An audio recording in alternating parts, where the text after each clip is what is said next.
today. So we want to welcome you to our first ever virtual symposium.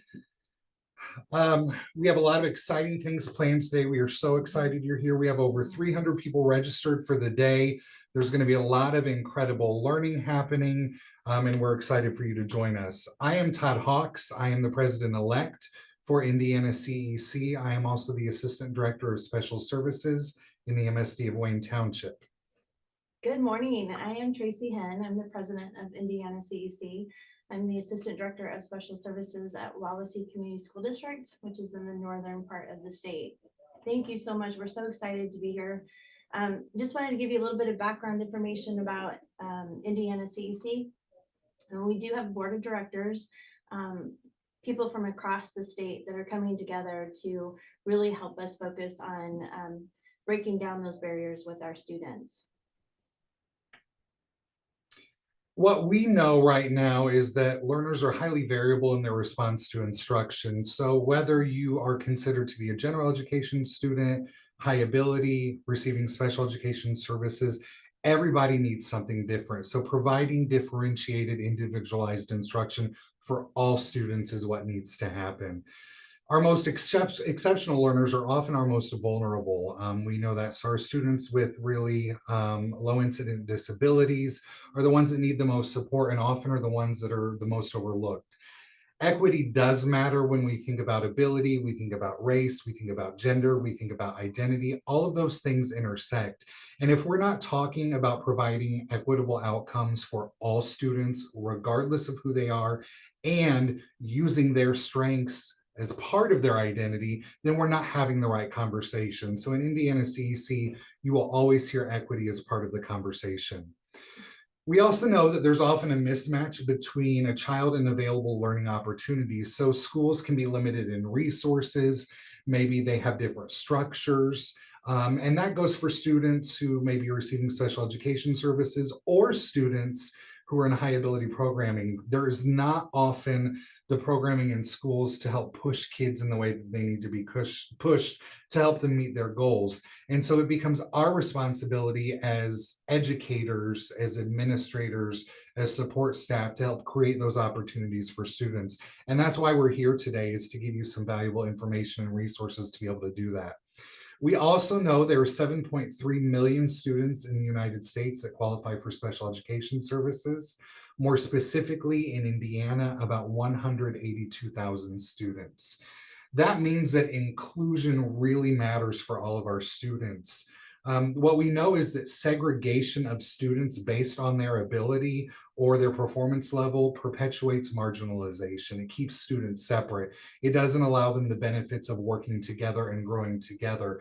And this comes into play when we talk about discipline in schools, when we talk about academic outcomes for kids, and also access to resources.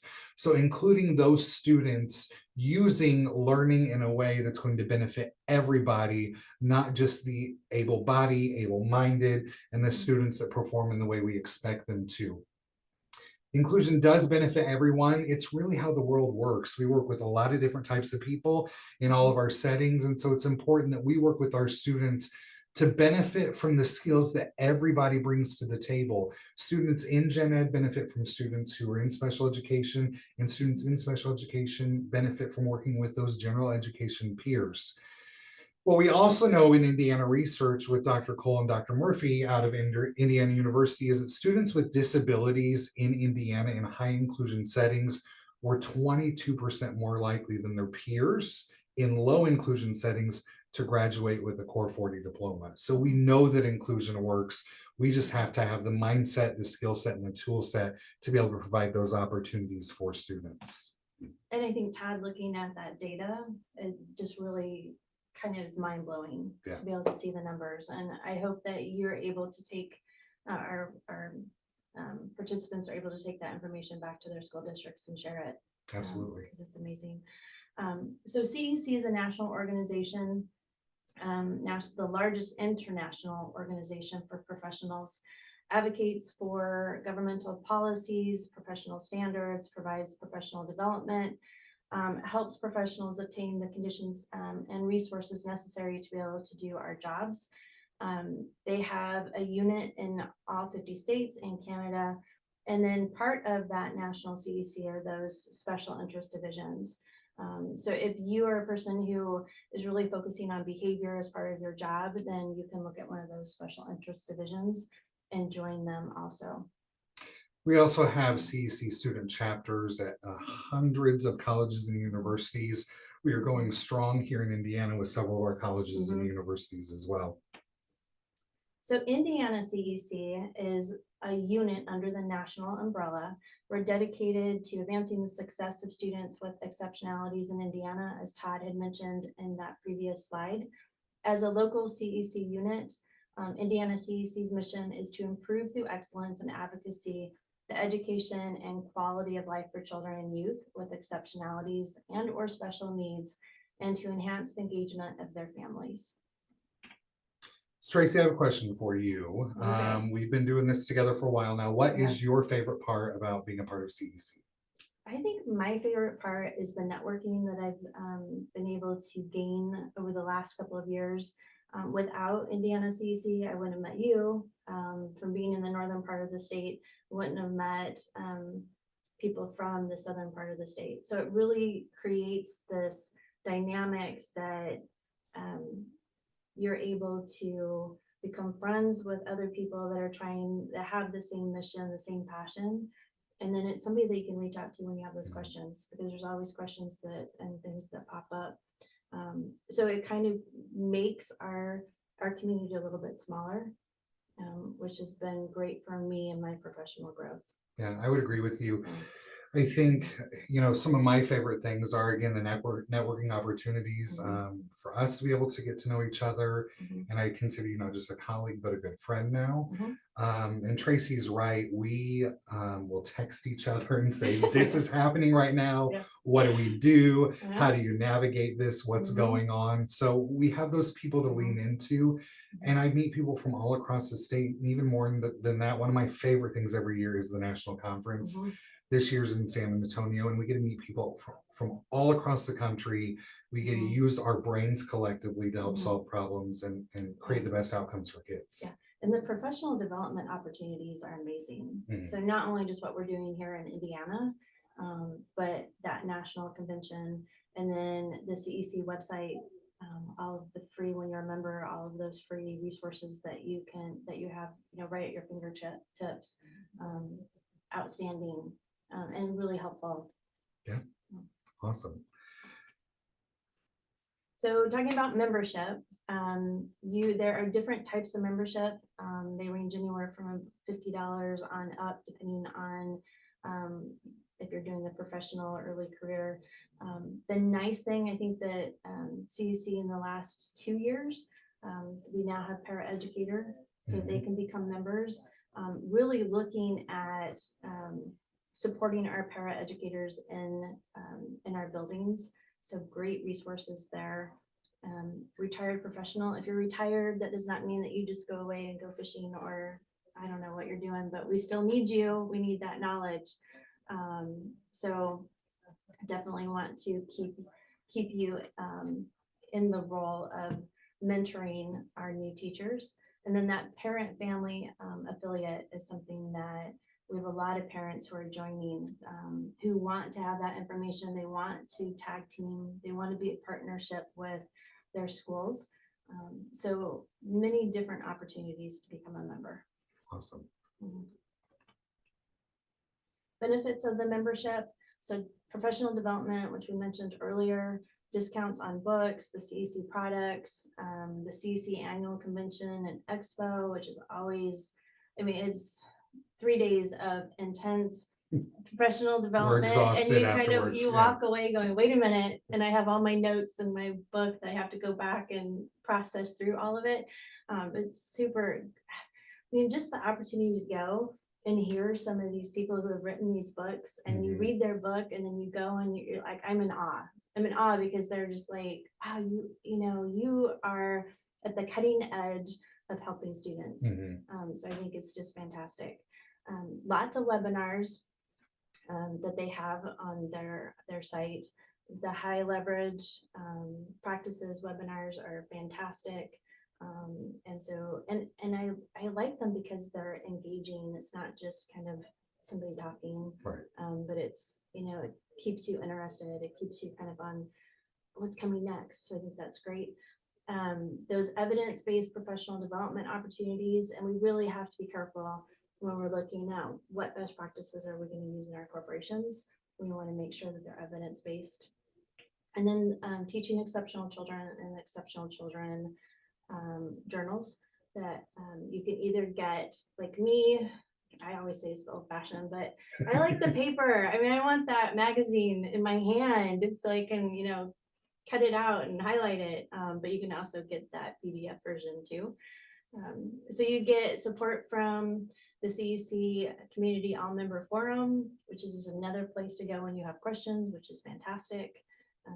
Then you automatically are part of the Indiana CEC. So it gives you all of the access to everybody who is doing great things here within our state. Then also discounted for insurance, regular policy updates, and advocacy opportunities. So if you like to go and talk to your local representatives, they will help you with that. We will help you with that. But then also at the national level in the summer, we can go and talk to all the representatives. Yeah, it's great. Leadership Institute every summer. I've not Mhm. been for a little bit, but Traci has been. Mhm. But being able to work together with CEC leaders from all over the country, Mhm. and then going to Capitol Hill to Yeah. advocate for policy that's going to benefit our students and teachers. It's And incredible. I mean, I was petrified when that first came up, and I'm like, you want me to do what? But I mean, they just walk us through it. It's fantastic. Ends up being a really great experience. New educators. So we do have the New Educator Institute. So that's for our first and second year teachers. They get the membership provided by the Indiana DOE, which is fantastic. The high leverage practice trifolds, which if you do not have them, you need to get them. They are amazing. Just really that quick reference, like he has them right here. Quick reference. Always use them. Always Yeah. use them. Quick reference on, especially if you have a question about working with a student in a classroom. I mean, you can just go there and know that there's going to be something that you can pull from. I said that New Educator Institute. So that's just us partnering with National CEC and the IDOE on supporting those first and second year teachers. Survival guide for special ed teachers, and then that virtual convention access. And we know how hard it is being a teacher. Mhm. And first and second year teachers right now, we want to make sure that we're supporting them so that they are teachers 10, 15, 20 years from now. Mhm. So we just want to take a quick look back at our 22-23 year. Indiana CEC, we've been growing exponentially over the past couple of years, doing a lot more things. That's why we're excited about today's event. But last year we hosted a monthly professional development series, talking anywhere from especially design instruction, writing goals, discipline for students with disabilities, just a wide variety of topics with professionals from all over the state. The New Educator Institute, again, that we just mentioned. We have a scholarship opportunity through the Little John Scholarship, and that will be presented at our spring conference, which we'll talk about. The networking opportunities are incredible. And then also our annual awards, Excellence in Education, was a super fun event last year that we did. It was fantastic. It's a great way just to recognize people from across the state. Yeah, and here is just a snapshot of those awards from last year. We want to celebrate these people. They're the folks doing the amazing work. So we have administrators, people providing incredible service. It was a physical therapist this past year, a family advocate who advocates for students. Purdue University student won the CEC Student Member of the Year. Outstanding Professor of the Year was Dr. Jennifer Smith. We celebrate our paraeducators. Our rising stars. So those people who are getting that licensure, who are up and coming and really doing amazing things. And then we want to celebrate students as well. And this year our student was from Ben Davis High School. Her name is Queen Dancy. And she is doing incredible things as well. So that's just a quick look at our awards night. That was a super fun event that we were able to do. It was. So I want to tell you about what this day is going to look like. Everything is in Sched. As a reminder, you have to select the sessions you want to attend in order for the Zoom links to be accessible. What you need to know is this has been a new venture for us. And so we have this fancy Zoom account that we were able to get through a grant called Zoom Events. So when you click on the link, it may take you to something that looks like this picture that you see on the screen. This is the Zoom Events Hub. If you wait a few minutes, it's either going to ask you to log into Zoom if you aren't, which I'm assuming all of you are because you're here right now, or it may sit on this hub for a minute, or it may take you directly to the link you're going to. Here's the great thing about this hub, this lobby area, is at the top, there's a bar that says sessions. You can click on that and then choose what session you want to go to. Again, if you're signed into Zoom, it should take you to the link. We are in a webinar format today. That means that chat features are going to be closed. Your cameras, your audio will be off, but the Q&A will be open. And all of our presenters plan to leave some time at the end of their presentations to be able to answer any questions you have. And I know a lot of them will share contact information as well. We will also put all of their resources on Sched that we're able to. Some of them are already appearing already under the individual sessions. Just a reminder about closed captions, that you are going to have to put the closed caption option on yourself. I'm going to put this in the chat right now for anybody who needs just a reminder of that, to see it in a different way. And you're going to be able to add the closed captions as needed. There is a feedback form at the end we'll talk about in a minute, and then recordings, once we're able to get those off of the Zoom cloud, we will add those links onto Sched, and we'll leave those up for about a month. Once those are up, we will put those up, we will put an end date, we'll push a message out to everyone that those are available. A lot of people are wanting to know about how do they get PGP points for today, because it's a lot of learning. In order to get PGP points, there is a feedback form that's going to be shared at the end of every single session. And it's also already linked on the Sched site. So you can go there, fill that out. You don't have to fill one out for every session. You could fill it out for all of the sessions all at once, and you just check which ones you attended. And then you'll receive a certificate within the next couple of weeks via email for the PGP points. Reminder that we have several social media platforms that we are on. Instagram, Facebook, right now Twitter or X is kind of our biggest one. And all of our handles on there are at Indiana CEC. If you go on YouTube, we do have a YouTube channel. You can see all of our past professional development and training. And the YouTube channel is at Indiana CEC as well. And then use the hashtag throughout the day. You like something, take a picture of it, take a screenshot, post us, tag us, and we're using the hashtag Breaking Barriers in CEC, INCEC. So join us on all of those. Post us on social media, because we want to get the word out about CEC to get as many people involved as possible. Special thanks to our national organization, the Council for Exceptional Children. They do great work. Under them are host several divisions and units like we talked about. Council for Administrators of Special Education is one of those that Traci and I are both involved in quite a bit. IEP Technical Assistance Center has provided us support with moderation today. Indiana Department of Education is helping us work through funding and grants and promoting this event, so we can have as many people learn with us as possible. And then also today's session moderators are coming from all over the state. I've roped some of my colleagues in here. Traci has as well, from all the way up in Wawasee. And that's the great thing about this virtual platform, is we can all be together in different places. So huge shout out to them for their work today. Some upcoming things, we're going to be hosting a spring conference. Our hope right now is that's going to be in person. And within the next several weeks, we will have a date for that. We will push that out. Very exciting. Very new adventure for us. It will be a new adventure. So, but and it's going to be fantastic. Absolutely. New Educator Institute is going to continue this year. So National CEC will provide sessions. We do send out a regular newsletter that comes out. And on the feedback form, if you aren't part of our newsletter, there's the option to select that you can be a part of that if you want to get that information. Send it out. The CEC National Conference is in March. That's in San Antonio. We're super excited about that. That'd be great. I've never been to San Antonio, so I'm excited to see it. No. It'll be a whole new experience. We don't get a ton Yeah. of time outside of the conference, but it'll No. be nice to see a different Mhm. place. Mhm. And then also keep an eye out for our 2024 awards dinner and nominations. Yes, nominations are huge. They will be on our Indiana CEC website. We'll push Mhm. them out on social media, but we Mhm. want as many nominations as possible because we want to celebrate the best of the best. Yes. So there's some upcoming things. So for all of this to happen, we need you.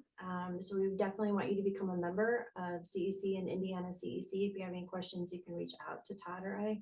And also volunteers. This is a volunteer organization. We're not paid. And so we're hoping that something today sparked your interest and you can reach out and let us know how you would like to help us. For that spring conference, we need people to present at the workshops. So we'll be sending out information on that. And just spread the word that Indiana CEC is here and that we want to be a resource for our teachers and our staff in the state. Awesome. Yeah. Well, with that, we want to wish you the best day possible of Yes. learning. You've got some Yes. incredible people speaking today and sharing with Mhm. you. Don't forget to follow us on social media at Indiana CEC, and then use the hashtag Breaking Barriers INCEC. And we will see you in just a few minutes. Dr. Yes. Murph is going to start with us at 8:30 with our keynote, The Power of Your Voice. So have a So great day. excited. Bye, everybody. Thank you. Thanks.